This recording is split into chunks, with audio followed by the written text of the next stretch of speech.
Jason from the Gaslight Baker Theater, and we've been reading Hank the Cowdog together, the original adventures of Hank the Cowdog, which is book one of John R. Erickson's long-running children's series. If you'd like more information on Hank, of course, you can look in the description, or you can look up at the top of the post on the Facebook page here, and you'll see some websites that you can go check out more Hank goodness or any kind of information you'd like to find out. We've been trying to put things together here at the Gaslight for you to have some content, something to view. This for your kids. There's also some other stuff that's been put up. We'd love for you to take a look at. Trying to keep things together. I know that it's been difficult for everybody. We are also trying to figure out our money situation over the next couple of months. It's been a little tough, but if you'd like to give a little money, just run over to our website, and which is mygbt.org, and you can go down to the pay section there, the donate section, and leave us a little bit, even if it's just a tip for the tip jar. Every little bit helps, and we appreciate it. Well, let me move on then.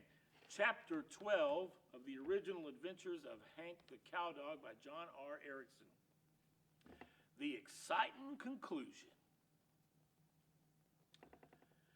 Now, St. Peter's horn had an odd kind of sound. Instead of saying toot toot as you might expect, it said balloon. And it made a fire that lit up the sky, and something went whistling over our heads. Shucks, that wasn't St. Peter at all. It was High Loper, and he was standing on the back porch blasting away with his pump shotgun. Scrunch had just fitted my throat around his jaws and was fixing to remove it when the artillery opened up. He threw up his head in the air. "Scrunch, hurry," said one of the other coyotes. "Kill dog fast." Scrunch was going for the throat again for a quick kill when the second load of shot arrived. Loper found his range, and he distributed a full load of number 7 bird shot about evenly through the crowd. You never heard such yipping and squalling. Them coyotes were jumping around like crickets in a shoebox, knocking each other down, trying to get out of there. All but Scrunch. He backed away real slow. "Another time, hunk. We meet again." "Yeah, and so's your old man." It's the best I could do on the spur of the moment with a sore throat. I picked myself up and limped around. I had some nicks and cuts, but nothing was busted. I'd come through the fight in pretty good shape, all things considered. Loper came running up the hill, slipping shells into his shotgun. He hadn't even taken the time to put on his jeans, God bless him, which probably saved my life. All he had on was a pair of brown and white striped boxer shorts, his cowboy boots, and a t-shirt with 3 holes in it. Also some windmill grease. Legs looked awful pale and skinny sticking out of them boxer shorts. "Dang coyotes," he yelled. Then he looked at me. And this next part is kind of shocking, so prepare yourself. He looked at me, and well, it still gets me a little choked up. Even today, he smiled. That's right, he smiled at me, Hank the Cowdog. I mean, I was just by George overwhelmed by it. In my whole career, I couldn't remember Loper ever smiling at me. "Hank," he cried, "you come back home." He laid down the gun and came over and throwed his arms around me and gave me a big hug. "By golly, it's good to have you." I licked him on his face. He drew back and wrinkled his nose. "Dog, you stink. Where have you been?" "Aged mutton is where I've been." About then, Sally Mae came up the hill, tying the strings on her housecoat and pushing her hair out of her eyes, which were red and puffy. "What is it? What's wrong?" "Coyotes, hon, a whole pack of them. I bet they were trying to get into the chicken house. But old Hank suddenly appeared." "Good dog, Hank, good dog. And he and Drover." "Where's Drover?" Oh, that was a good question. I kind of forgot about him in all the excitement. Then Sally Mae gave a cry. "Oh, no. I think he's not moving. He's just lying there." Now, I've already mentioned that in the security business, you can't afford to let your emotions get the best of you. I mean, it's a tough business, and you have to be prepared for the worst. I considered myself pretty much hard-boiled. But when I saw little Drover stretched out there on the ground, it really ripped me. I mean, the little guy had done his best to protect the ranch. He'd stood his ground under combat conditions, But now, we all went over to him. He didn't move a muscle, not even a hair. And it was pretty clear to me that he was, well, dead. A big tear came out of my eye and rolled down my nose. I had to turn away. I couldn't stand to look anymore.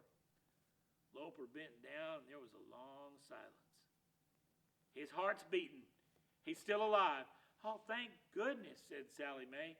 Actually, I can't see anything wrong with him. He's got a nick on his nose, and one ear's been chewed on, but other than that, he looks all right. Let's take him to the house. I'll make him a nice little bed and try to get some more milk down him. Loper gathered him up in his arms, and they started down the hill. I just happened to be looking at Drover when all at once, one eye popped open. He glanced around and closed it again. That little runt was half-stepping is what he was doing, and he wasn't about to miss out on that soft bed and warm milk. All right, maybe he fainted or something in the heat of the battle. Sounds like something he'd do. But I could see that he wasn't feeling no pain. It took him 2 whole days to get over his craving for warm milk and a soft bed, and he probably could have strung it out another day or two, only he peed on the carpet and got thrown out. I was down by the corrals when he came padding up. Hi, Hank, what's going on? I was working on another case, didn't really want to be disturbed. Hello, half-stepper. What's going on is that some of us have to work for a living so that others of us can attend to the milk drinking. He shrugged and gave me a silly grin. I'm feeling much better now, thanks. I'll bet. What you working on? I glanced over both shoulders before I answered. There's something funny going on around here, Drover. Look at these tracks. I pointed to the tracks, but he didn't look. Tracks are down here in the dirt, son. That's where you find most tracks on the ground. Hank, tell me something. Did you really join up with them coyotes? I mean, did you really think you could live with them? I walked a short distance away, and for a minute I didn't answer. Drover, if I tell you something, will you swear to keep it a secret? He bobbed his head. No, I mean you got to swear an oath. He raised up his right paw. I swear an oath, Hank. My lips are sealed. Okay, I guess I can trust you. You know what undercover work is, son? Sort of. Well, that's what I was doing. See, we weren't getting anywhere with the chicken house murders, and I figured the only way we could crack the case was for me to infiltrate the Coyote tribe. It was risky. I knew there was a good chance I'd never come back alive, but it had to be done. No fooling? That's right. And it had to be top secret. I mean, I couldn't even let you in on it. If them coyotes had ever expected a thing, it would have been curtains for this old dog. Wow. Weren't you scared? No, well, little bit. Actually, the toughest problem was keeping the women away. The women? Right. Drover, you won't believe this. They was actually fighting over me. I mean, it got embarrassing after a while. While one eating these 2 beautiful women, you know what, I'll tell you about it some other time. Right now, we got another case to crack. Now look at these tracks. What do you make of them? Drover squinted at the tracks. Well, they were made by an animal, and I'd say the animal walked right past here and left these tracks in the dirt. Well, so far, so good. Keep going. He shook his head. That's all I see, Hank. I'm stumped. Okay, now listen and learn. Them's badger tracks. While we was busy fighting off the whole Coyote nation, a badger slipped into the ranch. I've got an idea that he's still around. You mean, if we follow the tracks, we'll find him? That's correct. Uh-oh. Badgers? Badgers is pretty tough. Yes, that's true. But duty is duty. If we start letting badgers in here, before you know it, they'll try to take the place over. Come on, Drover. We got work to do. He gulped. But badgers have big claws, Hank. You leave the claws to me. I'll go in the first wave, then you jump in from behind. And dang you if you run off and leave me again. I don't know what I'll do, but you won't like it. Okay, Hank, I'll be right behind you. I put my nose to the ground and started following the trail. It led around the saddle shed and through the garden. Reading the signs, I saw where Mr. Badger had stopped in the garden and dug up a couple of worms or bugs. I continued east, following the trail through the gate, past the gas tanks, up the hill, and right to the yard fence. This is worse than I thought, Drover. He's in the yard. That doesn't leave us much choice. This could get real nasty. Could be a fight to the death. Who's death? In this business, you never know. You just have to give your best for the ranch. Come on, let's move out. We hopped over the fence. I got down in my stalking position, and we picked up the trail again. The scent was getting stronger now. It was real strong. Badgers have musk glands, you know, and they leave a heavy scent. Suddenly, I saw him. Hiding in a bunch of flowers, I froze. Drover ran into me. This is it, I whispered. Good luck. I crept forward 2 more steps, went into my attack position, and sprang. Suspended in the air over the flower bed, I got a good look at the enemy. It suddenly occurred to me that badgers aren't black with 2 white stripes running down the middle of their backs, and they don't have a small head with bitty little eyes or a long bushy tail. It was a skunk. I had been duped.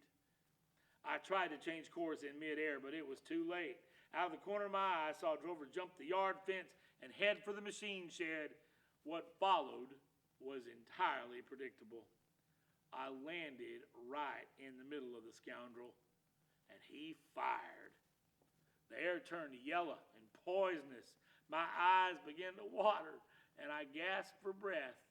Sally Mae's south window happened to be open. Was that my fault? I mean, had I gone through the house that morning opening all the windows? Of course not, but on this ranch, rule number 1, when in doubt, blame Hank. I ran for my life and rounded the corner of the house just as Sally Mae came boiling out the back door. She was armed with a broom and took a swat at me as I flew past. My eyes were stinging so badly that you've got to understand that I could hardly see, and I was having trouble catching my breath. The back porch door was open, and you might say that I ran into the utility room where Sally Mae had just taken a basket of clean clothes out of the washing machine. Was it my fault that she happened to be washing the clothes that day? Get out of my house, you stinking dog! Well, as I've said before, every dog in this world isn't cut out for security work. It requires a keen mind, a thick skin, a peculiar devotion to duty. I mean, you put in 16, 18 hours a day, you're on call day and night. Your life is on the line every time you go on patrol. You're doing jobs that nobody else wants to do because of the danger, etc. You make the world a little safer, a little better. You take your satisfaction where you can get it, knowing that you're doing the job right. The very people that you're protecting won't understand. They'll blame you when things go wrong, but that's the price of greatness, isn't it? And if you were born a cowdog, it's all part of a day's work.